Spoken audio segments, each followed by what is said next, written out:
Hello, hello, hello, and welcome to another episode of Break the Cycle with me, your host, Joshua Smith. Hope everyone's having a wonderful Thursday. I'm sick.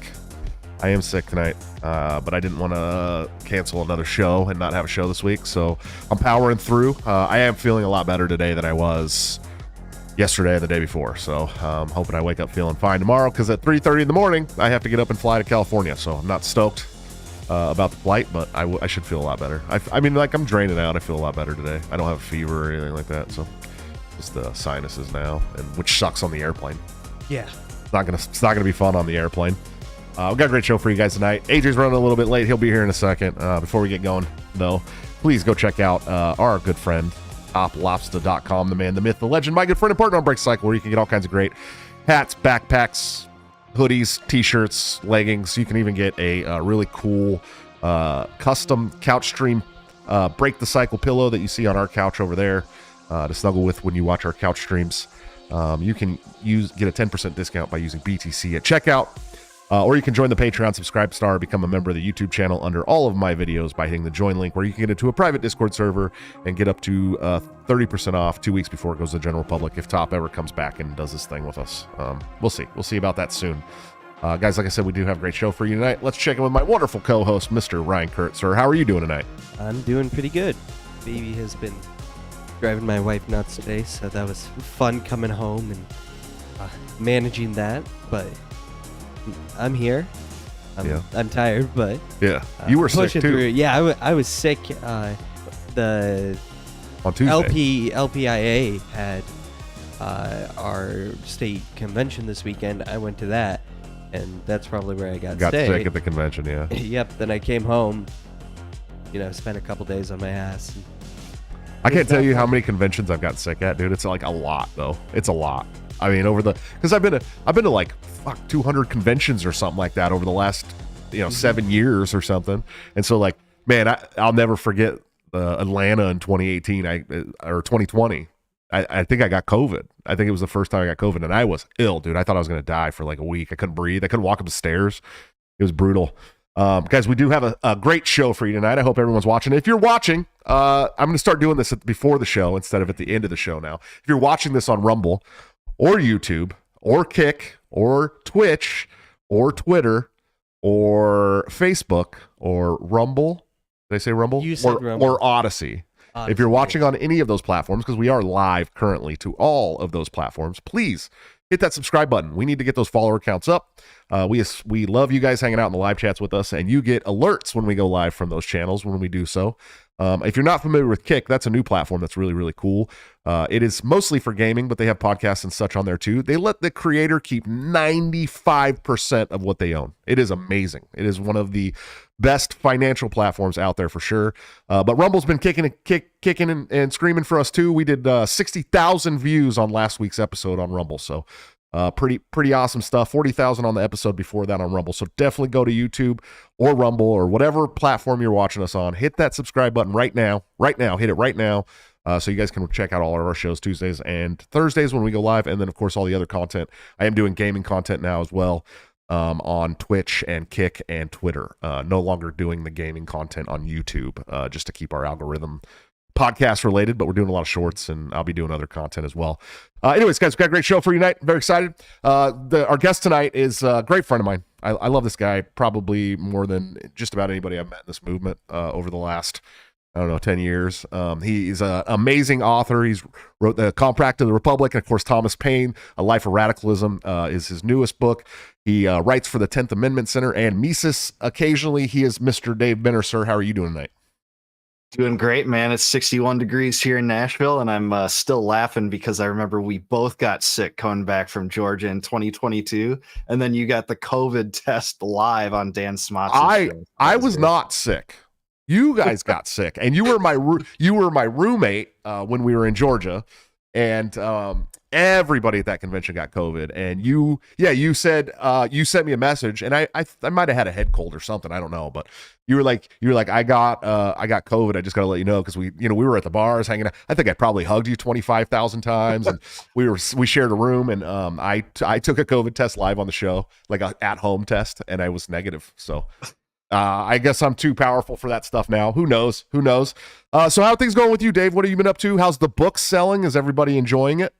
Yeah, doing well. Actually, I'm really excited about that because I don't know if you'll be there. Maybe you will be, but I'm going to the Pennsylvania convention next weekend. Was invited to actually speak there on Thomas Paine. It's the 250th anniversary of him coming to America. So, are you going to be at that one? I will. I'll be. I have my ticket, so I'll be in Pennsylvania Saturday afternoon, and there's a presidential debate that evening, and then as soon as the debate and everything is over, we're driving. My friend Rob, that's on the campaign that lives in New Jersey, is leaving, and we're driving over to New Jersey, and then I'm doing the New Jersey convention on Sunday. So they're not far apart, a couple hours. So yeah, I'll definitely be in PA. Though I'll see you on Saturday though. Yeah, I think we're doing something similar with New York and Massachusetts as well. I think I'm flying into New York, doing New York, and then driving over to Massachusetts as well. So, that area up there, the Northeast, is just very easy to traverse. Especially once you get into the colonies, as I like to call them, right? Or New England, whatever you want to call it. Dave probably got a better sense on the colonies, right, buddy? That's your thing, right? Yes. I mean, New England. You wouldn't call New York a New England colony, but Massachusetts, yeah. Yeah, absolutely. I know. Sorry to be that guy. I know. I just when I think of the Northeast, I just think of all of it as the same. It's all part of New England, right? But no, it is easy to travel between them up there compared to like flyover country, Midwest, like where you are. So yeah, if you drive through Nebraska the long way, you'll be like, why the fuck am I still in Nebraska? Seriously, it's crazy. AJ, what's up, buddy? Thanks for showing up. We got AJ in the house. We are live, so you haven't come on camera yet. Also, just to let you guys know, you guys that are in the live chat watching, last week, my audio kept cutting in and out really, really bad, and I've turned it up this week, hoping that it rises above the noise gate. But if it's cutting in and out again, please let me know so that I can try and fix it. All right, guys. First things first. Probably the most important thing in the news today, and Dave's got a lot to say about this, I'm sure. Julian Assange extradition hearing. Okay, I've done episodes on Julian Assange several times. We are working on trying to get Julian's partner on the show to talk with you guys about what's going on in the extradition hearing as well. But what is needed today, and I think what a lot of people probably don't understand about Assange, is that it's a total political prisoner situation entirely. 100%. They did something very similar to Ross Ulbricht, where they dragged him through the mud in court about being a killer for hire. But then when he got to court, they never even charged him with that. It was never a charge. But everybody thinks of him as this killer for hire because they parade him around the media and in the courtroom like he was this murder for hire. Now they've dragged Julian Assange through multiple countries, not just a single country, not just one court, several courts, several countries. They've dragged him around. And basically said that he espionage and spy and traded secrets and put national security at risk and all these things that he absolutely never did. In fact, one of the things that they've accused him of was cyber hacking to help Manning get the information that Manning got. But the truth is that Manning brought that information to Assange. That never happened. So it's not even really a charge that he's dealing with. And so this is really just an attack on the freedom of journalism. I mean, whistleblowers in general. Yeah, really. Whistleblowers, not just whistleblowers. I mean, you have the right. This is much like the Snowden case too, right? Snowden had the right as a whistleblower and as a journalist, to be honest with you, the right of free press to say, hey, America is illegally spying on you. It's not. You don't get to say that the guy who told on you for doing the illegal shit is the bad guy. That's not how it works. And Assange told on Americans and other countries as well. I mean, that's the thing a lot of people don't realize about Assange. It wasn't just America. He told on every country that he got his hands on for doing illegal shit, doing bad shit. I mean, killing innocent people, breaking the Geneva Convention, all these things that happened in Iraq and Afghanistan. Sorry, guys. So he did these things that should have been perfectly legal for anybody, because our U.S. government and our U.S. military should have never been doing these things in the first place. What's your take on all this stuff going on right now, Benner? Yeah, man, totally. You said it, and they're charging him just like Snowden with World War I era Espionage Act stuff. It's just totally bogus. It's insane that like a whistleblower would get this kind of punishment or treatment. He should get medals from us for doing a service to the American people, for unveiling their war crimes. Some of them were troops laughing at killing innocents. It's insane. And I just tweeted today that it's not even good enough to give him a full pardon. You have to give him medals for that, and you have to prosecute Mike Pompeo for trying to assassinate him. Yeah, well, and I think that first of all, I agree with medals. I mean, this guy needs a Medal of Honor. I mean, seriously, a Medal of Honor, 100%. But not just like, here's the thing too, is like clemency, right? Like first of all, you can't give somebody a pardon until they're convicted.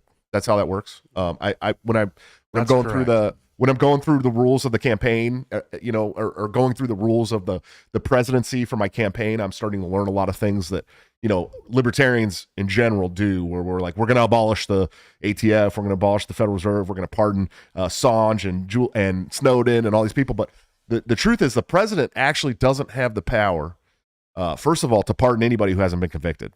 So if you're still historically, it's done all the time. For instance, it was done like to Scooter Libby before he was convicted. It's done all the time. Right.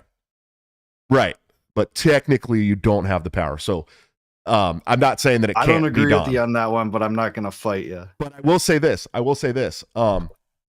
The president absolutely has the power to go to the Supreme Court and say that, these convictions, not just a conviction, but the whole case needs to be dropped, right?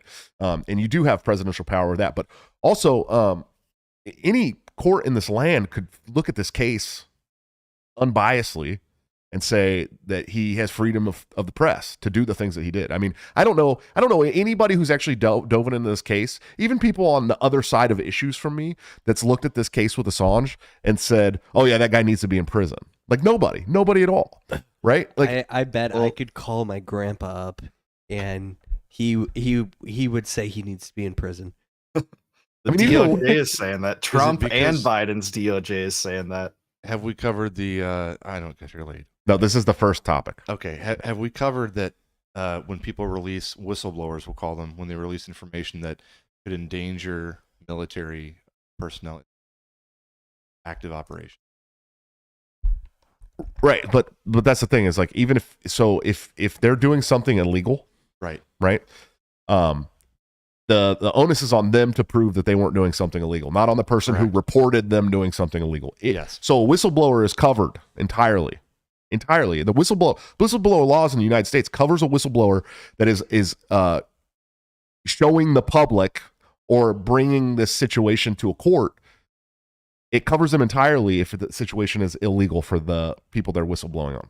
So it doesn't matter, even if he did put troops in danger. But I don't think that Assange put any troops in danger. No, I honestly don't think that happened. I'm saying that's the only point. I'm a free speech absolutist, and I agree with whistleblowers.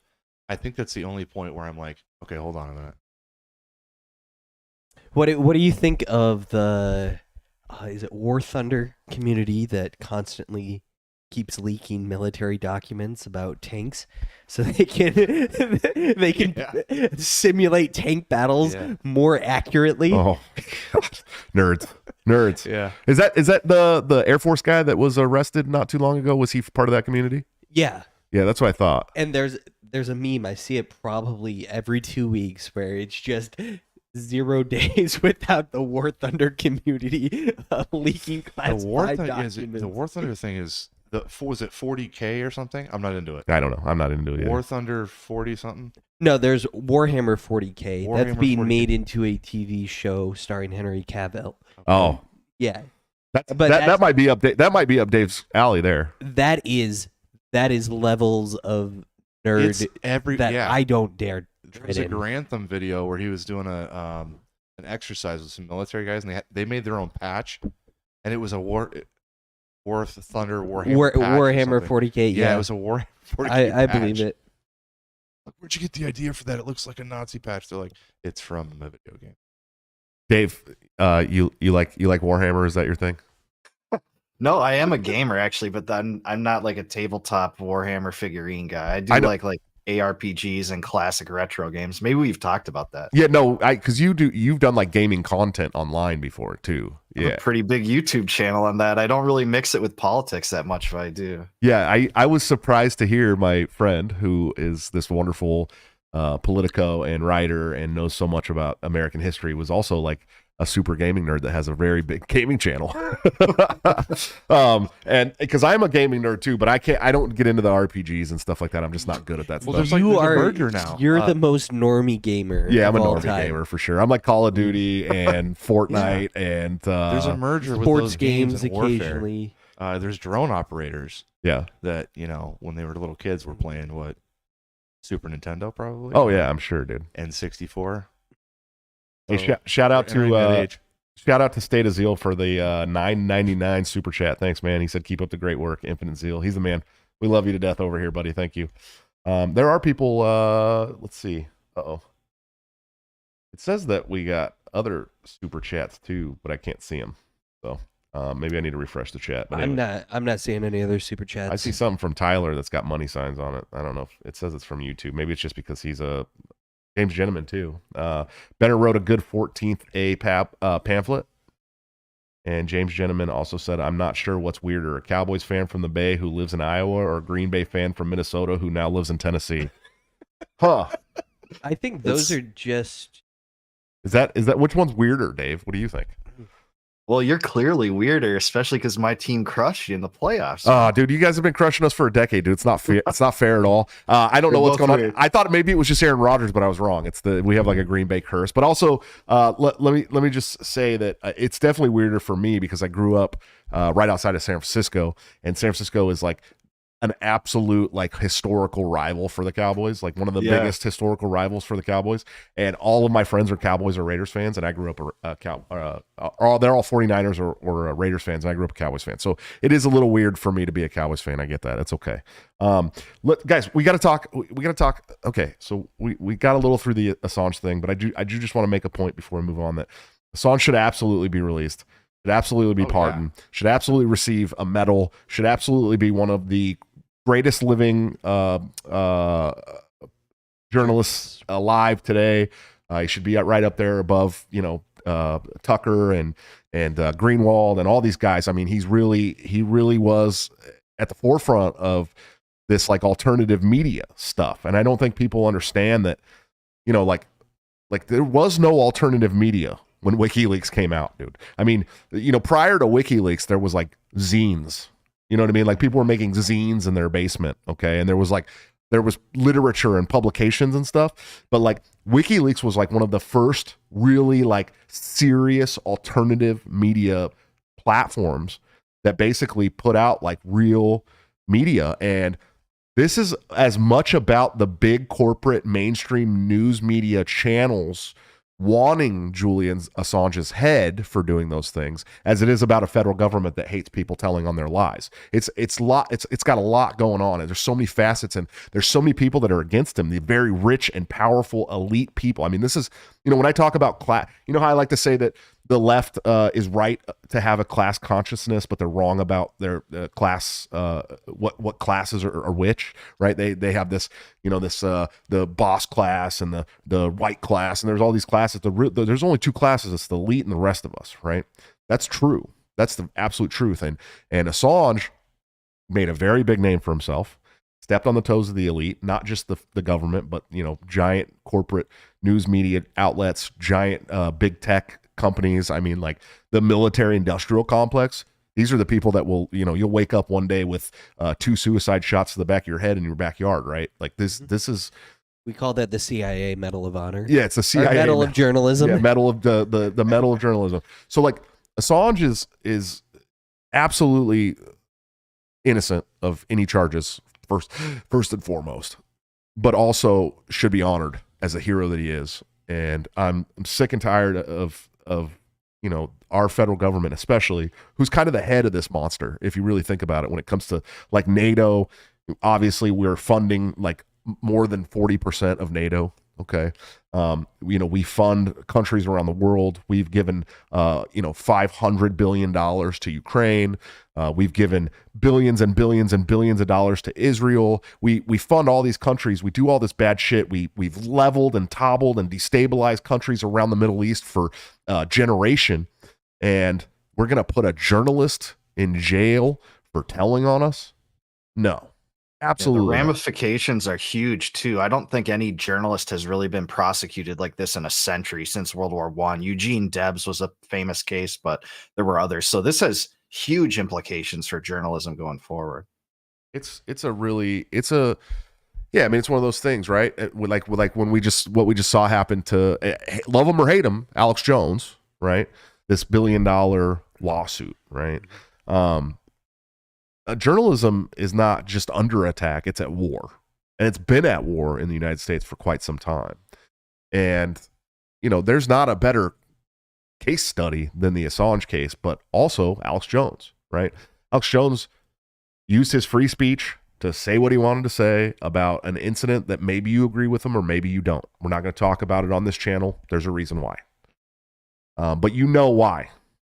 That wasn't even the reason for the actual lawsuit. That was the well-known reason. It was the biggest part. It was the biggest part of the lawsuit, and in fact, it just went through court again today, and the families have now pushed the court to liquidate all of Alex Jones's assets to pay the fines. That wasn't the crux of it that he commanded people to go chase them down. No, they tried to use that, but he never did. I mean, there's no proof of that whatsoever. Can't remember. I heard that on a report. It was like a TMZ thing too. They're like the actual reason that he's was in court for that was not for the Sandy Hook thing. That was a very big part of it. Yeah, absolutely. Yeah, there was a big part of it that was Sandy Hook. Yeah, but I could hear him saying something, something along the lines of, let these people know what you think of them, or something like that could be construed along those lines. But the punishment for that isn't $1 billion. I think his it's completely ridiculous. I think one of the reasons why they went after him so hard was because he went to Connecticut personally and was asking questions. But the truth of the matter is, the $1 billion fine for trying to do journalism is what happened to him.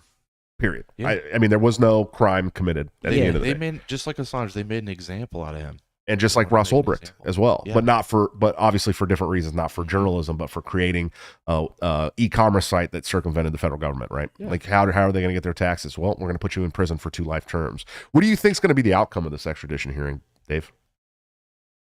Oh man, I don't know. It just seems like the whole system's stacked up against him, but it might be his final appeal.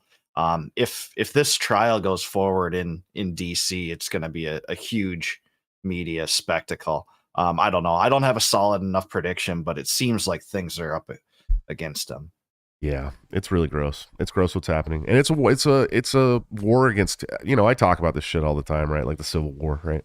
Civil War, the American Civil War in 2024 has already started. It's happened. It started a long time ago, but it's not us fighting tanks and drones. It's us, printing our own weapons with a $350 Ender printer in our basement, and it's buying Bitcoin. And it's growing your own food, and it's getting into holistic healthcare, and it's reading, and it's doing all the things that help you opt out of the fiat federal system, right? But there are aspects of freedom that are absolutely under attack, and if you're an American, that's got to scare you. I don't care if you're a leftist. I don't care if you're a righty-tighty Nazi Lucy, right? Like, I don't care what you are. That's got to scare you, dude. The fact that the freedom of press is under attack, the fact that freedom of speech is under attack, the fact that these foundational American principles that made this country what it is today are under attack has got to scare you. I don't care what you do. I don't care who you are. If you're online arguing that these things don't scare you, you're lying to yourself or you're ignorant. You got to pick one. There's the only 2 options here. Because this is bad. This is really, really bad. And if you can't, look, if you let these potbelly vampire goblins take away your freedom of press, okay, and take away your freedom of speech, what do you have left? You got your Second Amendment, and you better use it. You know what I mean? Like, I don't know what else to tell you, because you're losing the foundational principles that makes you American. And I get a lot of shit for saying this kind of stuff online, but it's the truth. It's absolutely the truth. All right, guys. Google AI has released some new platforms recently, and no matter what you put in, they make it diverse. What's going on with that, Ryan? As of now, it won't generate images. It will tell you it never had the ability to generate images, but it refused to generate anyone white At all. anyone whatsoever, and it forced diversity so hard it was beyond parody. Where it was like something out of South Park. Somebody asked it to generate English monarchs, English kings. Yes. None of them And it was were Denzel white. Washington. There was an African man. There was a American Indian, and there was a group of 7 black and brown women. Those, Did you those were see- the English kings. Did you see my post on Twitter? I Maybe. said the text that said, "Show me 1939 German soldiers." Yes, I saw that. What'd that show? An Asian. It did have one Middle white Eastern- guy. Yeah, it had one. It was the That's only one I've seen with one only white guy. white guy I've seen. But it couldn't. It could not draw a swastika. It would not release a swastika on not. there, even though they're all, we know famously all of their uniforms had that on there. And it was a black man, Indian man, and an Asian woman, all in these German. Chat GPT 39. has gone full we was Kangs. Well, Yeah. this is We was Google's King's mode AI enabled. to It's Google's compete with AI, ChatGPT. Google's AI? Yeah, Oh, it I don't wasn't remember what it's ChatGPT. called. It's like $20 a month to use it. Isn't it and Gemini? Yes, it's Gemini. Gemini. Yeah, it's Yeah, Gemini, and that's right. 90% of the code had to have been DEI oriented, man. Some of the memes are funny. Phil Labonte posted one where it's like ice cream and it all turned out to be chocolate. chocolate. Oh my There's some good God. stuff, man. It's bad. You could. it's You fine. could Hold on. My wife commented in the chat. Okay. And she said, "Is Dave from Minnesota? He sounds just like your father-in-law, Joshua." Yes, Dave is very much so from Minnesota. I lived most of my life there, but I'm originally technically from Tennessee. I know I sound like a Yankee, so You sound like a Minnesotan, dude. I'm Yeah, I sorry. know. It's just yeah. you must have spent a lot of time there. I'm It's- doing my best to change, dude. I'm trying to change. hey, I live in Iowa now, and I have a California accent. Let's talk about bad. Okay, that sucks. I call people dude, and they just stare at me like, y'all what What? now? Why is the Minnesota we accent call bad? people dude all the time. Now, Yeah. because we've infiltrated. We've basically taken over all your institutions like the communists have in Well, America. of Ryan, it's an Of Aldi's- course, this is an all of our Aldi's moment. institutions are communists, and they all came from California. It's Aldi, not Aldi's. Okay, Ryan, it's an Aldi's Aldi. moment. it's It's Aldi. Aldi. Aldi. God, you guys are gay, dude. So is this? I mean, is this? This isn't new. Okay, this AI thing with this diversity and this like forced diversity stuff is not new. We've been watching it with Chat GPT for any other It's not any even other stuff they AI. put out. We It's shouldn't even call it AI. No, it's not AI. We shouldn't. It's not AI. It's not new, but it's never been this intense. We'll only know when it comes to kill Like, us. I saw people bullying it that it wasn't being inclusive enough because they asked it to generate vanilla pudding, and they acted upset that the vanilla pudding was white, and so Gemini made him progressively more and more brown as you bitched more. That's pretty great, dude. I'm not gonna lie. I'm not. Gonna I mean, lie. to me, the takeaway here is that what people call AI is going to be, at least for the next decades, a reflection of who builds it, right? I mean, we Yes. speak a lot about AI and like the hypothetical, like it's gonna be kind of have autonomous thought processes and stuff like that. But really, it's kind of a reflection of the builders so far from this. Yeah, which has mostly been the progressive left of center Yeah. people building it. I mean, that's really, if you really dive into big, California. yeah, they're all in Mountain View, dude. Like, and look, and let me tell you something, dude. I've been to the Google campus in Mountain View several times. Okay, you can literally, there's just free bikes everywhere. I don't know if you know this about the Google campus in Mountain View, but you can just pick up a bike and ride a bike around anywhere you want. There must be a lot of white people. Just a then. ton of free bikes, dude. Yeah. Like everywhere, Yeah, all over the yeah. campus. And you walk in, they have like a giant trampoline floor in the lobby. Like it's like the coolest place in the world to work. There's no doubt about it. But they definitely have courted like the middle class, like white liberals in the area to work there, and then imported, 50% of their work staff from India. Yep. Literally. And it's kind of this. Indians are just really big on working in tech and call centers. Like that's really what they do. Which, to the behest of me, my job uses an Indian call center for our IT stuff. 100% of the calls I get, it's so frustrating. Pakistani or Indian. It's so frustrating because it's like these really complex computer issues that I don't know how to handle, and I like trying to understand what they're saying, and I can't. But anyway, so there isn't a lot, and it's really kind of sad, to be honest with you, that this big tech hub in California has been overrun by these left of center Democrat progressives, whatever you want to call them, liberals. Some of them are absolutely like radical leftists as well, and they're the ones building the internet tech infrastructure, man. You know what I mean? And I'm not just talking about AI. I'm talking about everything. There's a reason why certain ideas will get you kicked off Google. There's a reason why certain ideas will get you kicked off the Amazon servers entirely. Like even if you were to start your own website, okay, that no one is forced to go to at all, they can pull you off the servers until you can't have a website on our servers anymore. Where do you go after that? You know what I mean? That's crazy. Amazon servers are like 90% of websites, dude. Yeah, it's like Amazon and Microsoft primarily. Yeah, which isn't any better. Microsoft isn't any better. And there's some other ones, but not a whole lot. Microsoft is constantly, by the way, because I work in data centers, that's what I do.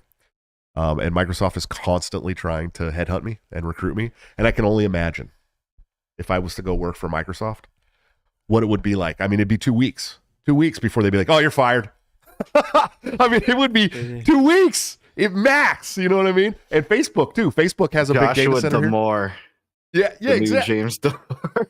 Dude, I'm serious. And Facebook has a big data center here too. They're trying to headhunt me, and they pay really good, dude. I mean, Facebook data center pays for what I do for critical facility engineer.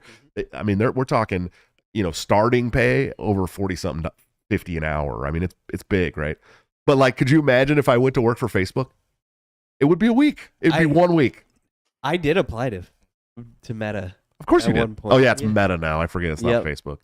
And I have worked for Microsoft before, and it was awful, and I hated every minute. Yeah, well, every critical facilities engineer that I know that has worked at Microsoft is like, you'll make more money there, but you will be so unhappy. So unhappy. Have I ever told you the story of my friend who worked for Pacific Bell? Do you guys remember Pacific Bell? No. What's that? It was a phone company from the West Coast, really big, one of the biggest. In fact, I think AT&T bought them out eventually. It's always been AT&T here, right? I think AT&T bought them out, but my friend worked in the call center for Pac Bell, and he walked in, and it was just like hundreds, like a bullpen of hundreds of cubicles. And he sat down, and then a guy kind of slowly comes up over his cubicle and goes, "Hey, you an alcoholic?" And he goes, "No." And he goes, "You will be," and slowly sat back down in his cubicle. Those places are hell, dude. Like so my buddies tell me that Microsoft's like, that's what Microsoft is like. It's like this, job that you have to worry about the politics of the job as opposed to just doing your fucking job, which should be the important part of doing your job, right? Like, I'm a very good critical facilities engineer. I'm very good at what I do. Okay, I understand HVAC, I understand power systems, I understand, UPS and data and all this stuff. Like, I understand, it's what I do for a living. And it's a very specialized facilities job, right? Like, I'm not just a maintenance man, okay? I get called a janitor online by the haters all the time. They call me a janitor. I'm like, do you realize that I had to specialize in my industry for over a decade to get to where I'm at right now? I specialize in my industry longer than any of you went to college.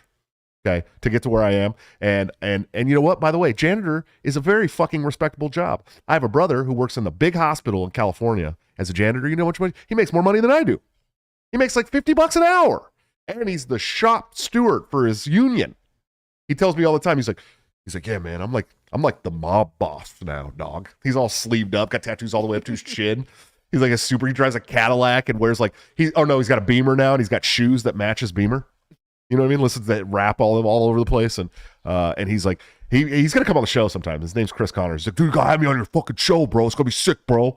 It would be hilarious. It would be so funny because my brother's successful in this country as long as you're professional and you keep at it. He's not either of those things. He's not professional at all. You just described a professional. No, dude. But he's a janitor, and he's the lead janitor at a hospital, and he makes fucking 50 something bucks an hour, dude. That's a professional He bought a janitor. house like in California. I'm like, damn, dude, you're a janitor. So janitor is a very respectable job. I don't give a shit what any of these people say, but I'm not a janitor. I'm a critical facilities engineer. I deal in data, dog. Thanks for the super chats. Kevin Brady, $2 super chat. He says, I'm in the shower watching you. Hope you're stoked. We are, dude. We're proud of you, buddy. Level Zero, $5 super chat. He said That's awesome. the education to create AI is gate kept by communists and academia. They'll have it until academia isn't the majority communist. What do you think about that, Dave? You think that's true? Probably true in terms of like how it's infected, but I don't know. Nvidia seems to be like the chief catalyst to some of this stuff now, and I don't think a ton is known about what their positions are on this stuff. You know, we know what Google and Facebook and companies like that have said, or at least their executives have, but I don't know that there's much out there about Nvidia, and they seem to be the trailblazer right now for everything. Yeah. Them and AMD, I think. And the thing is, it's not the people actually building it that are ideologues. It is the people managing the people building it, because all the people building it are pretty much just massive autists who love nothing more than finding a unique challenge to solve. They just want to solve interesting problems, and programming is the profession to do that in. But a lot of them don't really give a crap too much about politics, because they're pretty much single-minded people about programming. But the project managers and whatnot, and all the people assigned to herd the cats of these people that aren't necessarily the best communicators at times and need herding, they're the ideologues, and so they put in these standards. Yeah. Anyways. The nerds are the ones that create like the software for the drones and build them, but they're not the ones that fly them and drop ordnance onto Russian men in trenches. That's the idea, right? Nobody Like- from America is dropping No, I drone know, bombs but, on like, Russia right now. It's revenge of the nerds. If Like, America starts they'll make a dropping drone and they'll go, if America starts dropping drone bombs on Russia, we're fucked. It's going to be a world war. There's no doubt wait, about did I it. say it? Ukrainians. I Oh, said US. Ukrainians. I thought you said Americans. Yeah. Yeah. You know what the You haven't drank enough yet. you know what the Sorry, best guys. I meant Ukrainians, quote unquote. Yeah. The Ukrainians are dropping ordnance on Russians in trenches, right? yeah. And vice versa too. I think Yeah. it's happening from both sides. Where are those drones coming from? Well, they're like, I don't know. China. Have you seen The have you nerds, seen these guys. drone It's have, revenge of the nerds. have you seen these drone bombs that they're flying though? Yep. They're like super rudimentary, like No, there's really- different types. They're There's dropping. different They're types. dropping. They're like these little. They're basically like my drone that I have, and they're Yeah. like dropping hand grenades. Yeah. Well, no, on they're people. dropping like artillery shells. They were They're literally the the big videos that drones. I've watched. They're But literally dropping. There's hand smaller grenades. drones that are spotters. It's a system. I'll link the video when we're done here. But there's FPV drones that are very, very fast, and those actually fly into a person with ordnance. Yeah, Those are different. These motherfuckers are flying those into tank hatches, by the way. That's All right, guys. Nick Fuentes is the voice of Gen Z. Have you guys heard about this yet? Oh God. There was a poll taken online. It was just a general question by General guy question. I Ah. constantly bring up. What if Alt Hist? He might be my favorite content creator, but he just asked who's the Nick voice of Fuentes. Gen Z. Nick Fuentes might be your favorite content creator. No. What if Alt Hist? Oh. Yeah, I thought you meant Nick Fuentes. I did. No. So Nick Fuentes. So in the comments of the question, over 50% of the answers. Yeah, it was Nick Fuentes. Nick Fuentes is the voice of Generation Z. Now, I'm going to tell you why I don't have a problem with this. Because it's probably true. Oh, okay. It's probably true. Look, here's the deal. I think that Fuentes is really gay sometimes. I think he's I a don't care. twink. I don't care what anybody says. He acts really gay about a lot of things.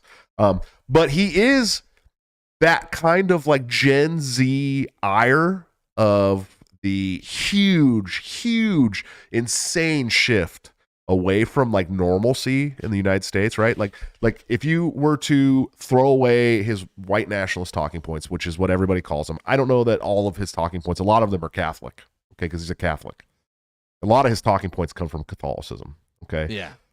But so if you threw all that other shit that everybody holds over his head all the time, you know, he's an American first, like return to normalcy, strong family values person. And I think that, when the pendulum swings so far that you have biologists telling you that actually men can breastfeed. Okay, which just gross. The British HMS just put out last week. They put out a paper on it, how with the right amount of hormones, men can breastfeed. Well, not only can they, it's healthy. It's just as good for the just baby. as good as the moms is what they said. Okay, which by the way, I don't know if you know this, but there's women have the ability when a baby's saliva touches their nipples, that actually tells a woman's body which immunities to build for the baby, and men cannot do that. I don't give a shit what you tell me. Okay, if somebody in a room sneezes, the mom starts producing antibodies. Yes, to that. It's like immediate, dude. You'll never convince me. You'll never convince me that a man can do the same thing as a woman can do when it comes to babies. Anyways, and I've seen a lot of babies. Let me tell you. You guys know how I roll.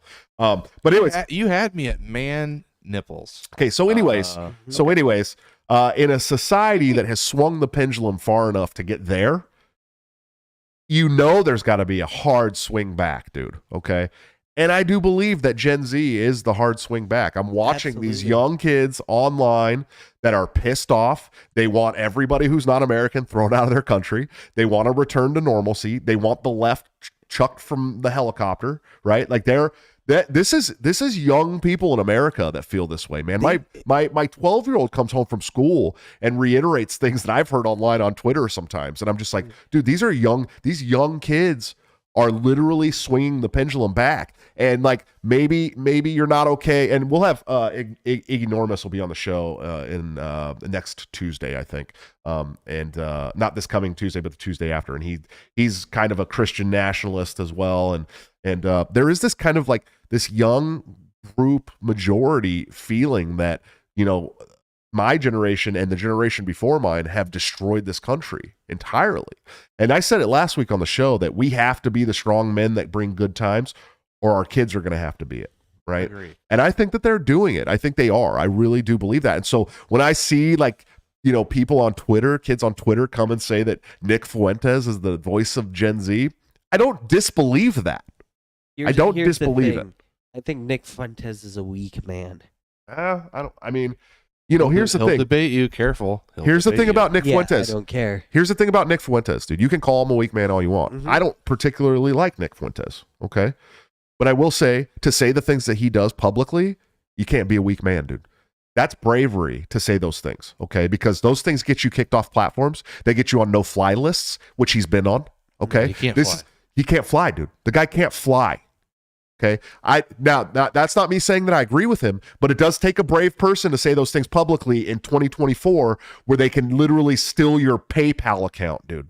You know what I mean? Where they can literally get into your bank and freeze your assets, dude. Like, it takes bravery to do that shit. And all this shit has happened to him. It's happened to Owen Benjamin too, who I don't particularly agree with on, 90% of the shit he says, but it's happened to him too. Right. So it takes a brave person to say those things, even if I don't agree with them. It takes a very brave person. You gotta respect him. It doesn't take a brave person to talk about Che Guevara, which is like, oh, this communist revolution, it's so brave. No, it's not. You guys are literally made it the mainstream narrative. It's not even brave at all. So I think that this, when I hear this and I laugh about this Gen Z, voice of the Gen Z, Nick Fuentes, of course we're all going to laugh about that. But the truth is, like, that may be true. It may be true, dude. I don't know. What do you think, Dave? Well, to be honest, you might not even believe this, but I've not heard a minute of Nick Fuentes' content at all. I don't know almost nothing about him except what people say about that he's a white nationalist. They say things about him that are like indistinguishable from what people say about like Dave Smith or Donald Trump or people like that. I really don't know, but yeah. Yeah, listen, I haven't watched a lot. I wouldn't say a lot of his content, but I subscribe to Censored TV. So he's on there. There's clips. They have shows with him on. I've watched a few of his debates. I really don't think it's as controversial as you might think if you listen to it. I'm not saying I agree with him 100%, but I don't see what the whole big deal is, really. I mean, it's because he canceled, right? So it's forbidden fruit. So everything he says is going to be the game of telephone because you can't share his content. He's banned and censored everywhere. So, good luck finding us. Go look on YouTube for Nick Fuentes content. You won't find him on YouTube, right? No, it's gone. You won't find him or anybody else right. on censored TV. So even if you're YouTube. curious, to be like, I like. Everybody has, when you get sour milk, you can't go, oh my God, it's so sour, smell this. And then you smell it too. Like, you want to see how bad he is. But they don't want you to do that because maybe he's not that bad. So, is that worse than drone bombing a little girl? You know what I mean? Like, I wouldn't prosecute someone for unclean thoughts. I mean, yeah, definitely take Nick Fuentes over Obama drone bombing a wedding. Listen, it's accurate what you said. He's a white nationalist. Yeah, I think he is. You're saying that instead of white supremacist because people conflate those. Yeah, I think he wants a white nation. He's a white sure. nationalist. Yeah. He's like, hey, yay white people. That's it. He's not. Yeah. Yeah, I think Nick Fuentes is better than the central bank system. I think Nick Fuentes is probably better than the military-industrial complex. Do we want to hear Gen Z facts now? Let's hear some Gen Z facts. Let's go. About 60% of Gen Z women aged 18 to 24 and 30% of Gen Z men belonging to the same age group reported having one sexual partner in the past year. Wild, dude. One. There's literally like a return to normalcy in that generation. It's happening. Well, that's the thing. So. I do, dude. I don't think they know what normal is. Thank you. Thank you. They're so lost. Thank you. They're so hopeless. They're so lonely that they're ready to do violent things. Yeah, Josh, you see, they're the least lonely generation in my lifetime, dude. Hold on. They're the most lonely generation in history. They're the least lonely. They're the most lonely, guys. and it's not close. Josh, very interesting. You saw that as a good thing. You said this is a return to normalcy, saying we have too much sex. Oh yeah. Do you realize how far the pendulum has swung back the other way? Like, that's a lot. One sexual partner in a year? Hold on. Let me read these age groups again. 18 to 24. Yeah, that's really... When you were 18 to 24, did you have one sexual partner in I'm not going to talk about that on the show. No. Okay. I had zero. I'll talk about it on the show. This zero. is nuts. This is like antisocial behavior. Let's read another one. That's good. That's 25% of Gen Z adults reported that they have not yet had partnered sex. Good. 25%. That's based. Very based. 18 and over. Yes. Very good. Are virgins. That's a very good thing. Here's the thing. It's almost all unintentional. No, it's not, dude. No, I don't. You're not. This is bro. You have not been in the real world, dude. Chased. You have not been in the real world, dude. Absolutely not. I am one of the few people out there that intentionally waited till marriage. No, you're not. There's a lot of people that are doing it. Yeah, it's about 4% of people in the United States. The amount of on purpose abstinence in the United States has risen by like tenfold over the last 8 years. Let me give you one more stat. This is chicks, okay? This is women. A good thing. I don't know what you're talking about, dude. I don't know why anybody would see this as a bad thing. Let's see how this one goes over, okay? Okay, so about 19% of Gen Z women aged 18 to 24 reported having no sexual activity in the past year. Good. Compared to 12.6% of millennial women aged 25 to 34 reporting the same. Good. We're going the right direction, dude. That was the norm when my grandma was a kid. Okay. That was the norm even when my mom was a kid. Yeah, it was. Yeah, it was. Yes, it was. Are you kidding me? My grandmother was born in 1942, bro. Yes, it was the normal. To be sexless for most of the time, like between 18 and 24. Bro, what are you talking? What are you? That's what what you talking about, people were dude? married. Okay, most people were married. They were having sex. Okay, so they were having one sexual partner. one sexual partner. But okay, just straight up not having sex good. is not normal. That's good. Okay, one more. Good. Nail in the coffin, Ryan. Ready?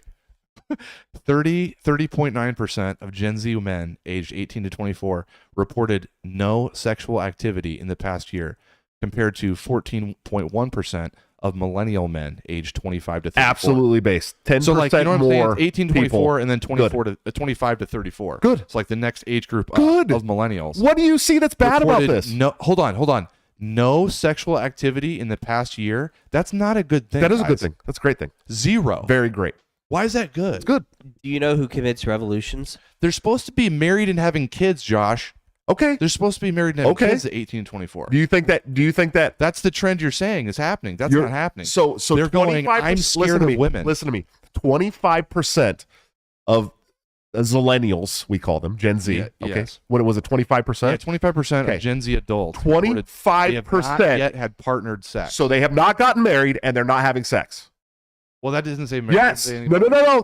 That's the thing. It says partnered sex. Okay, so what is happening is they're not getting married and they're not having sex, okay?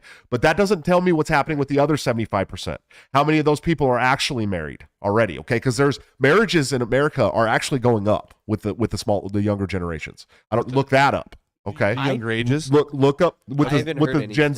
statistics on Gen that. Z is getting married younger than the millennials. Millennials waited till they were fucking 40 to get married, dude.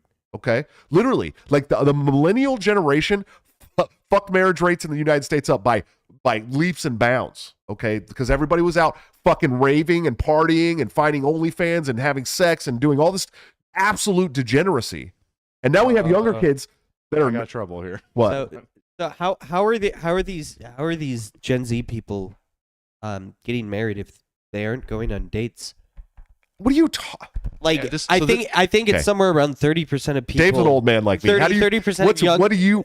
Dave? How do you feel about those rates that you hear with the Gen No, Z? I Do you- generally agree with you. I mean, I would be considered Gen X or millennial. I'm kind of on the borderline, but I got married late. A lot of my friends have really gotten married late. I do think that has happened. I wasn't aware that it's kind of swung the other way that you said, but I do have an article that supports Ryan's theory here.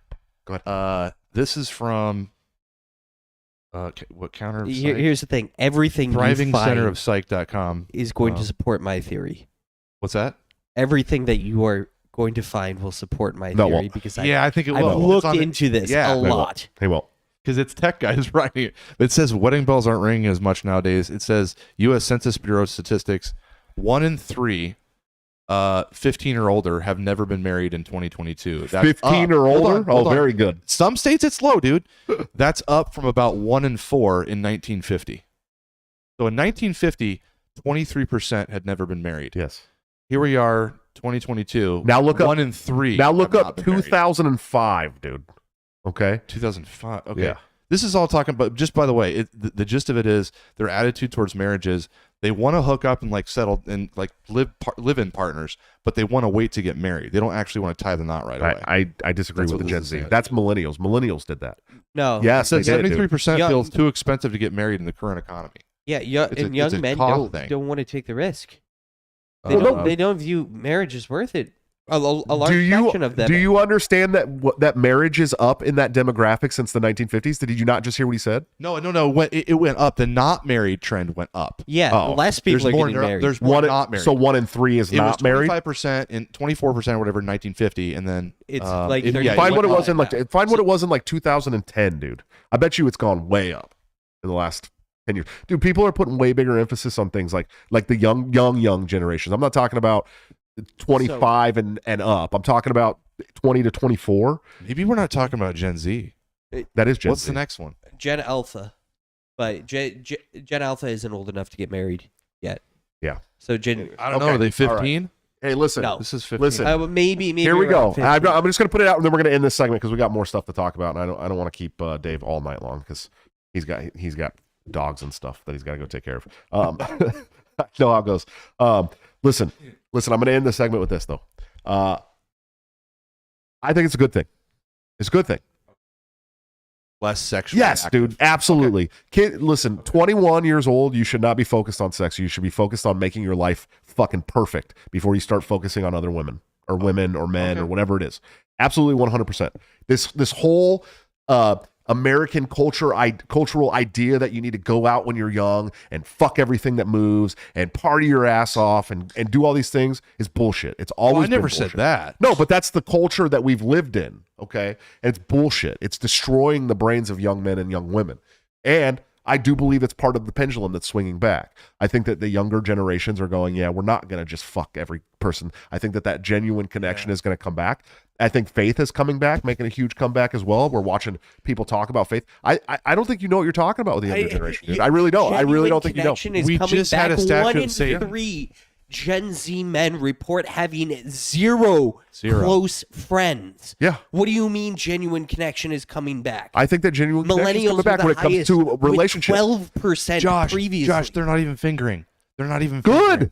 Good. They're not even talking to people. They're sitting in their rooms, jacking off and getting radicalized. I don't believe that, dude. That's what they're doing. I believe that's the fringe, dude. They're too scared to I believe interact that you're with talking women. about your own experience. Dude. No, I'm not. The dark shadow I'm army a of massive incels will outlier. rise. The dark shadow army of incels will rise. Okay. Anyways, China is not going to hit its climate change goals. I thought this was a funny article, by the way, and something to move on to from this really weird argument that we're having about kids having sex. No, fingering. We were talking about fingering. What? Adults. My wife is Gen this is Z. 18 She's to an adult. 24, guys. Yeah, these are kids to me, dude. 18 to Go 24 to a is a kid. fucking movie theater. Okay, I'm just kidding. No. Let's move on. No. China is at risk of missing climate change targets. This country that has a social credit score that literally imposes on its citizens that it socially has to act in a certain way to be able to use their bank cards, which are basically on their every phone. I don't know if you guys are aware how China works, but their entire life is digital on a phone. Everything, and at any moment the government can shut it off. It's basically what would happen in the United States if we went to a central bank digital currency. Okay, one of the most evil things you could possibly imagine happening in this country would be for them to put us on a central bank digital currency. And if you are not fighting back and pushing back on the government that's actually talking about doing it right now, you're missing the boat, dude. Trust me. So it's funny to me that this country that runs this like very serious social credit score system is not going to hit its climate change goals. So like, what does that do in the long run for people, people's views of the CCP? What do you think, Dave? I don't know. I mean, I can just say I believe it. I've been to China twice, although it's been, I think, 14 years since I've last been there. But they've kind of, shrugged that stuff off, although have implemented, as you say, most other things that would characterize a social credit score. They're definitely not going to make the ESG ratings that U.S. firms are supposed to. But I don't really have a strong opinion. I just want to keep trading with them and not get into rattling sabers over Taiwan. So yeah, which is also part of this segment. The U.S. has come out and said, at all costs, no matter what, we will protect Taiwan. I talked a little bit about this on the show, and I've talked about this on other shows, but since 1975, when Nixon basically told China, that he was the big brother to Taiwan and that America would maybe protect Taiwan if you went to war with Taiwan, and then went to Taiwan and said, we may not protect you if you start fucking with China. It's worked. We've never had a president since President Nixon that has told China, we will go to war with you. Not one. Not a single president has said that. Not even Obama, not the Bushes, the war hawk Bushes. Not a one has said this. Not Reagan. None of them has said that they would go to war with China over Taiwan. Okay. Now we have The Walking Dead, literally Weekend at Bernie's, being held up, walking to the helicopter and the podium, saying that at all costs we will go to war with China if they push Taiwan. Now, I talk a lot on the show too about how this is the most hypocritical bullshit ever in foreign policy right now, because we're currently telling Ukraine to go take back their rogue province, and we're telling China that they're not allowed to go and take their rogue province, right? So, I'm scared, man, because the dissident right, I'm scared that they will rattle sabers with China. I mean, say what you want, but I think the dissident left is better on foreign policy right now because they're not willing to do that with China or Israel. Right. And some of these right-wing dissidents, I mean, I agree with them on quite a few things sometimes, but that I'm very concerned. Yeah, I think we're starting to see, and this is another sad swing too. I think we're starting to see the right swing back to the Warhawk version, the George Bush, John McCain version of the party, especially evangelical Christian right, in America with the Israeli stuff. I mean, that really pushed people. All these anti-war rightists pushed them right back into the war hawk camp. I mean, immediately. And and I talk a lot about this on the show, and I get into the scripture and how the sons of Abraham are all the people who accept Jesus Christ as their Lord and Savior. Okay, Jesus told us this in the new covenant, which, by the way, is not some white nationalist replacement theory. It's literally in your text. Okay, and so to see the evangelical right like basically cluck to the demands of Israel entirely is disgusting to me, because your Bible basically tells you that the people there don't accept Jesus Christ and they're not God's people, right? But they're telling you that they're God's only people. And so like you're cucking to this country that's taking all of our tax money to fight wars in the Middle East that we don't support.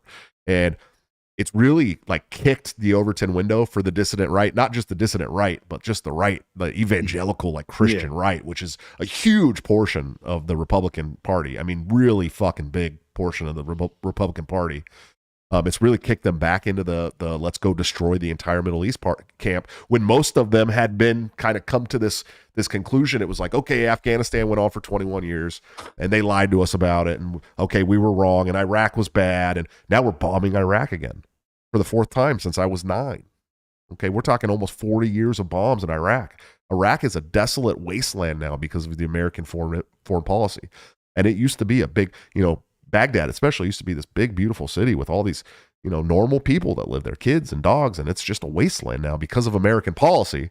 And you're going to go back to that shit because of Israel, because of this small country that's telling you you have to support them at all costs because God commands it? Like, God doesn't command it. In fact, God has said that not to return to the holy land, right? The motherland until he returns. I call it America first, except trade my child's future for Israel's. Right. That's what I call this line of reasoning. Yeah, I really want Christians to understand, like, you either believe in the New Testament and accept Jesus Christ as your Lord and Savior, or you're not a Christian. I'm sorry. That's literally like the only requirement of Christianity now. Like, literally, that's like the biggest requirement is accept Jesus Christ as your Lord and Savior, and you will have grace. That's what the New Covenant was about. That's what the New Testament was about. It was like not having to live under Mosaic law anymore. Okay, the Mosaic law, the sacrifice of Mosaic law ended when Jesus Christ died for your sins and became your Lord and Savior. You're a Christian. Read your Bible. Just pick up your New Testament. It's really not that hard. You could do it on your phone. That's what I do. I read it on my phone all day long, and it'll tell you right there, like, you're not supposed to be cucking to this holy land because that's not the holy land anymore. Israel is a citizenship of the heart for all the sons of Abraham, which, by the way, are the people who accept Jesus Christ. I know AJ's over there falling asleep. Sorry, buddy. I'm giving you a sermon. Yeah, but Christians don't like blood sacrifices. Ask me how I know. Yeah, exactly. And that was part of blood sacrifices was part of the Old Testament, part of the Mosaic law, right? Like, this is the law that they lived under, this harsh Christian law, until Jesus came and saved us. So, like, read your Bible. If you don't believe in the New Testament, then you're not a Christian. I'm sorry. That's how it works. That's the truth. The truth of the matter is Jesus was a reformer who reformed people from Judaism to Christianity. That's what he did. That was his whole purpose, was to bring people to the light. Okay? He was your Savior. He saved you. He died for your sins. He came back. He returned. We believe that as Christians. If you don't believe that, if you don't believe in your New Testament, stop calling yourself Christian right now. Anyways. Dave, you're pretty Christian, buddy. You believe in the New Testament, right? In the New Covenant. I agree with what you said entirely, man. It's crazy to me. But anyway, so we go back. It's crazy to me. Let me just add this real quick, Josh. It's crazy to me when, like, our friend Reed Coverdale knows this way better than a lot of evangelicals as an atheist. I've seen him talk about this, and it's just incredible how many people miss out on the basics. Crazy. What do you James Gentleman just put in the He's wrong. chat, accept Jesus as your Lord and Savior doesn't appear in the Bible He's once. wrong. But Jesus does say, I am the way, the truth, and the life. No It's one actually- shall come there's to the actually Father tons- except there's through tons of passages about it. except through me. So that's close enough there, James. I love you, James, but there's like, that's good enough. there's a lot of passages that are almost verbatim, to be honest with you.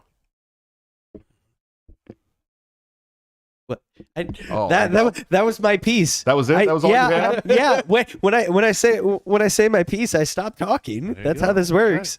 Oh, okay. He has spoken. Ryan has spoken. How are you feeling over there, buddy? Feeling good.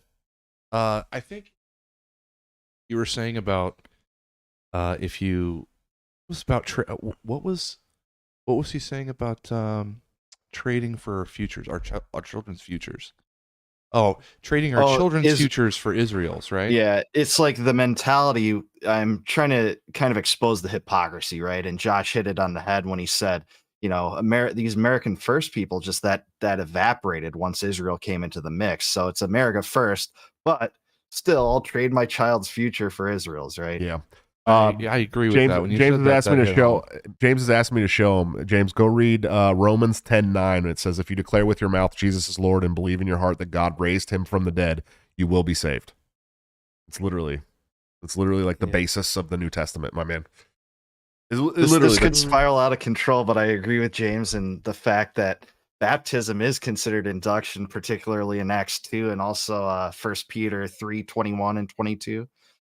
So I wouldn't. we could So I go down won't. a rabbit hole. Yeah, with we this. could do this, but I won't say that baptism. I won't say that baptism isn't required. I think baptism is required as well. Let's just put That's it that going to divide a lot of people, but I agree. way. Yeah. All right. Okay. Yeah, we do need to remove Judeo-Christian from our vocabulary. It's not a thing. It's made up to control Christians. 100%. Hot take. Let's talk about Thomas Paine, my man. You've written a book called Thomas Paine: The Life of Radicalism. It is a kind of a biography in your own studies, which this man, how long did you study to write this book? I studied and wrote the book over about 4.5 years. I've read almost every major biography that's been written on him and all of his own writings that we have, which is not that crazy to say because we only have about 120 letters of his, whereas like Thomas Jefferson, there's several dozens of thousands of letters, but I have read basically everything there is to read on him. Of Thomas Paine. And so what's your favorite, like, what is it about Thomas Paine? And I mean, really, we all kind of know that Thomas Paine was just really lit, dude. I mean, he was an OG, man. He was an absolute badass. The guy came over from Britain and basically was like, yeah, I'm gonna write these people into a revolution. You know what I mean? But so what was it about Thomas Paine specifically that made you want to write this wonderful book? And what are some of your favorite things about Thomas Paine? Oh man, there's so many, but the chief reason I wrote it because most of the biographies really miss out on key things about Paine. I thought that really needed to be explored, especially his dabbling in proto-socialist ideas, believe it or not, proto-Georgist ideas, and also his religious views, but really just his radicalism. I mean, his movement and what he was trying to inspire, it didn't rely on any kind of party politics. It relied upon defense of basic rights and really radical ideas that only fomented because of common sense. And it came from a guy that was so unlike the rest of his generation, where you had Madison and Washington, Jefferson, were all these rich aristocrats, American aristocrats, essentially. And there's redeemable things about all three of those men. But Thomas Paine was a commoner, and he wrote like a commoner, and he inspired people like a commoner. He brought these really important high-level academic ideas to the mainstream because of how he communicated them. And there was nothing more radical than to call for severance from Britain in 1776 when he wrote Common Sense. And, America at that time was largely as pro-British as it ever had been until the run-up to, the Tea Acts and the Stamp Acts. I think divorcing Britain in that time was as radical as it would be to call for national divorce today. Yeah, I think more so actually, because their press was not even the same as we have today. They did have something kind of like of an independent press that we do, but it was really based, man. And he was called out for it. What we would call the historians would call conservatives back then. One of his chief rivals called him a quote crack brain zealot for democracy. If you call someone a Democrat in Paine's time, it's like calling them a white supremacist. There was nothing worse to be called. Yeah, it's really wild when they say the party switched. It didn't really. Yeah, not really. The rhetoric changed. Yeah. I think there are some things that they switched on, of course, but I think that, especially Lyndon B. Johnson took the Dixiecrats to be quiet in the back room and keep their racism in the back room, and so they can control certain populations. But yeah, the Democrats we're always known as the racist party. I mean, that was especially back then, I'd imagine, Dave, right? Especially. Well, Democrats didn't really exist until Martin Van Buren kind of was the architect of the Democratic Party to get Andrew Jackson elected. I know sometimes people say like, "Oh, Jefferson was the founder." No, he founded the Republican Party. Right. It's a post antebellum way of historians looking back to call that Democrats, but what have you. But just, you also asked me some of my favorite things about Thomas Paine. Also, he was an ardent abolitionist, hardcore throughout his entire life. Very Played a role- anti-slavery, yeah. Yep, played a role in getting the 1780 Manumission Act in Pennsylvania passed. He was what I call America's first whistleblower because he blew the cover off of a scandal called the Silas Deane Affair, where there was war profiteering in the Continental Congress, and he suffered for it reputation-wise until it was realized that he was totally right. And also, just the fact that he was an ardent secessionist. The term didn't really exist the way it does today, but when it was most unpopular, he backed this idea because he didn't believe that America was going to be compatible with the British Empire anymore. And I think that's universally applicable to today. Yeah, I agree. Wow. But you shaking your Sorry, head I wanted over to there. go off on those three No, things. I want you to. I want you. Awesome. Listen, I want you to talk a lot about. I wish we, talk more about the book. Of course, we do current events and stuff on the show, but where can people get this book at, Dave? Yeah, DaveBenner.com. So my first name, my last name.com. There's a link right in the middle to that goes to my store. You can buy the books, hardcover, soft cover. You can get it personalized. I will not endorse Joe Biden. I won't sign it that way. Don't ask me to do it. But there they are. Have people asked you to do that before?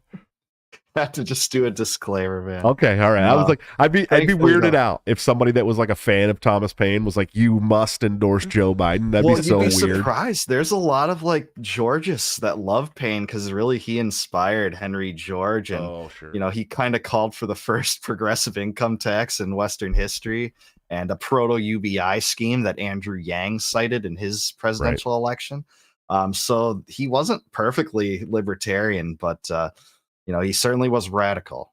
Yeah, I thought it was strange. I had a Georgist arguing with me about abortion the other day. I said, "Really, dude? You're calling me a statist for my views on the murder of children, and you want a land value tax?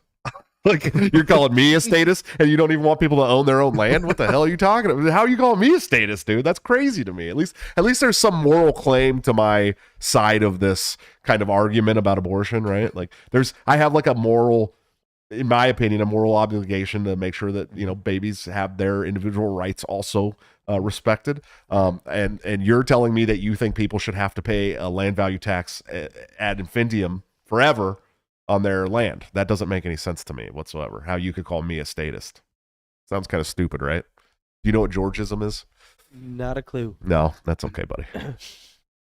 Dave will explain it to you, right, Dave? Tell him what it is. Yeah, so I'll do it really succinctly if I can. So it's based off John Locke's principle of the labor theory of property, where Locke said to, acquire property in the first respect, you mix your labor with resources that exist. Both Locke and Paine and George agreed with that. But where Paine diverged, and that was influential on George, is he thought that because the creator gave us all the land in quote unquote the commons, part of that land is owed as the inheritance to everyone living in a particular society. So he thought that once a landowner cultivated part of that land, the proceeds had to go to every member of the society, part of them. I think it's bunk. I'm with Murray Rothbard on this, and I think that that's junk, but that's what Paine and that's what George thought. That sounds like some communist propaganda to me. Yeah.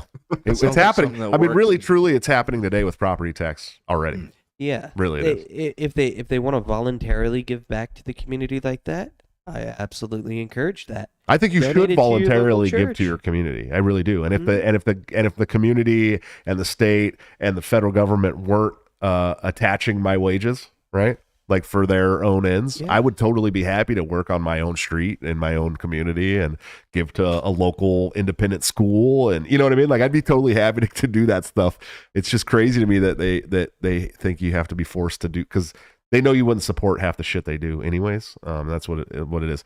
Hey, Dave, what do you think Thomas Paine would think about Bitcoin and this alternative currency market and trying to opt out of the central banking system? Oh, I love you asking me this, and Jethro, I don't know if I'm saying it right. He'll love this question too, but I think he would have been intrigued by it. Now, Thomas Paine wrote a tract that was really a hard money treatise called Dissertations on Government in the 1780s.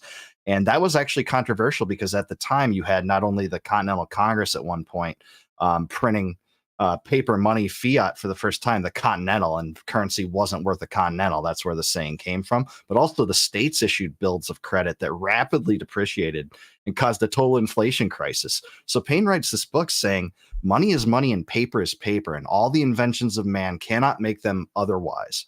But he was going off what was generally considered to be money at the time, and that was bullion specie. But I do think he would have thought of the idea of competing currencies being an interesting one, especially a decentralized one. But I will say at one point, Paine did back the central bank of the U.S. when Robert Morris first engineered the first one. So I think Paine would have been intrigued by it, but Paine wasn't perfect on this, even for his time. Sure. Were there any founding fathers that you think would have been all in, hands down on this? Man, I mean, it seems like people like John Taylor, Luther Martin maybe would have been really intrigued by this. The big Federalist financiers would have loathed this. So like James Wilson, Robert Morris, Gouverneur Morris, Alexander Hamilton would have thought this is loony stuff. But there would have been some that was intrigued, hypothetically, I think. Nice. We need a new founding. I think that's Andrew Jackson would have put all of his money into Dogecoin. That's just the kind of guy he was. He would have been all in on that shit. Well, Dave, I love you to death, man. Thank you so much for coming on, dude. Why don't you tell all these great people where they can follow you, listen to you, support you, read your writings, all those good things.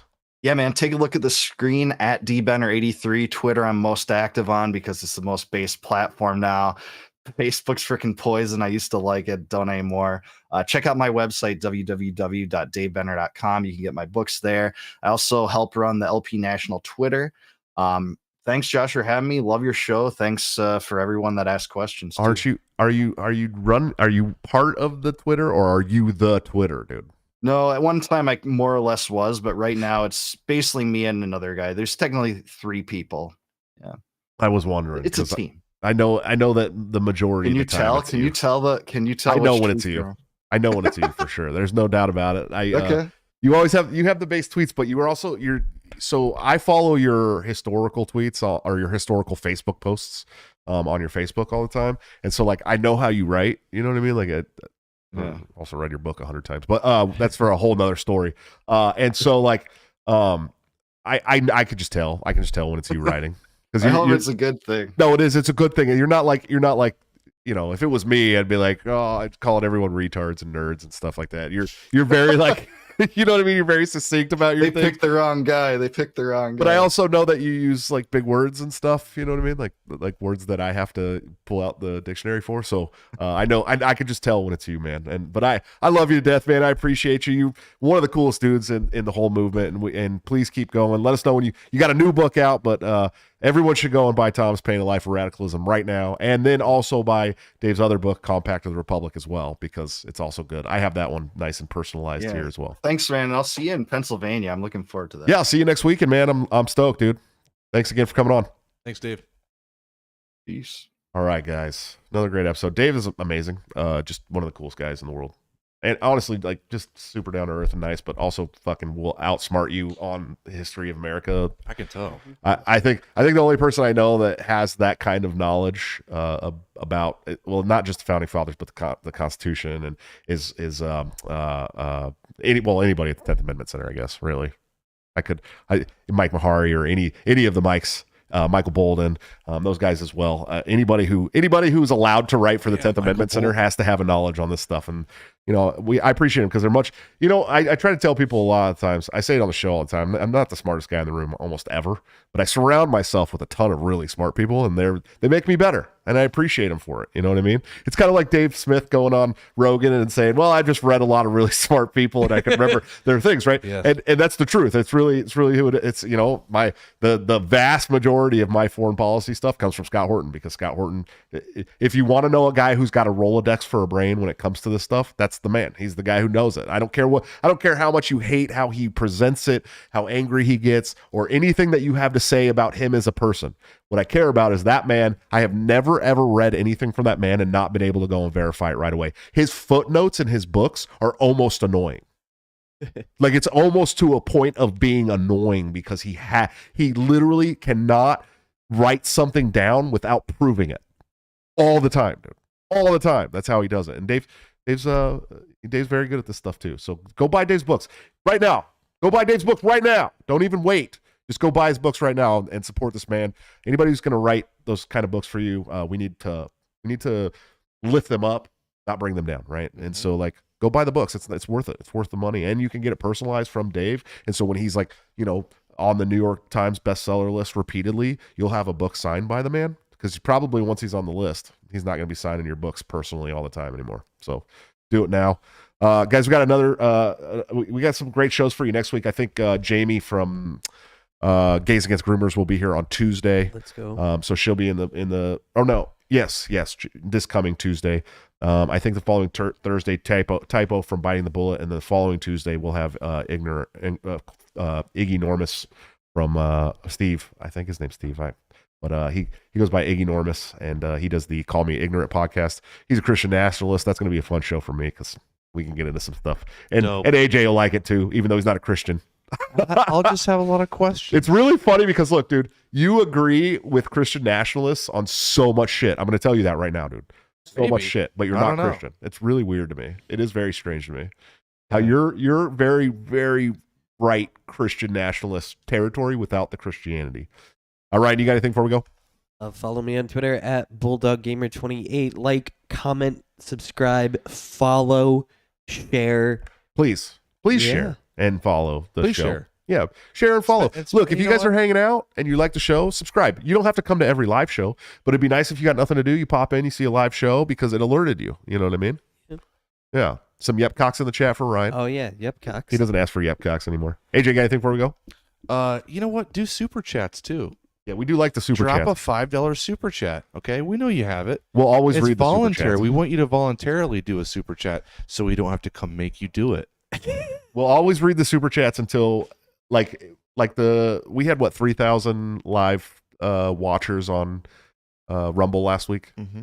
Something like that. It was a lot, and if we start getting live shows like that, we may not be able to get to all of the super chats. But I will always pick super chats to read, no matter what, forever on our show. So we appreciate you guys. I love you to death. My Sic Semper Tyrannis shirt that I'm wearing tonight. Jay Throw's pointing that out. That's actually got Karl Marx with an axe in his head too. I don't know if you can see it. Probably we're gonna get demonetized. That is Karl Marx with an axe in his head. It's a pretty base show. It's a pretty base shirt. I love you guys to death. We will see you next Tuesday. If you're in the California area, Southern California, especially Anaheim, Orange County area, I will be in Santa Ana for the Libertarian Party of California's state convention.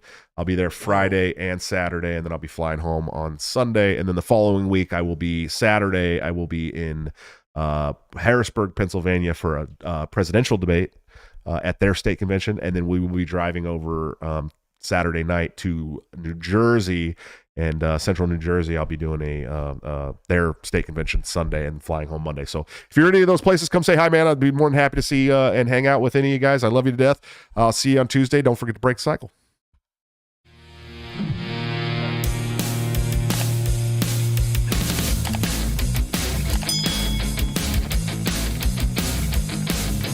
Due to legal reasons, I just have to explain.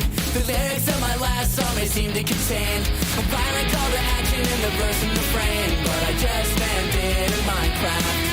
The helicopter part was in reference to GTA 5 and the things you do. So any violence you commit, I am not an excuse, because I just meant it in Minecraft.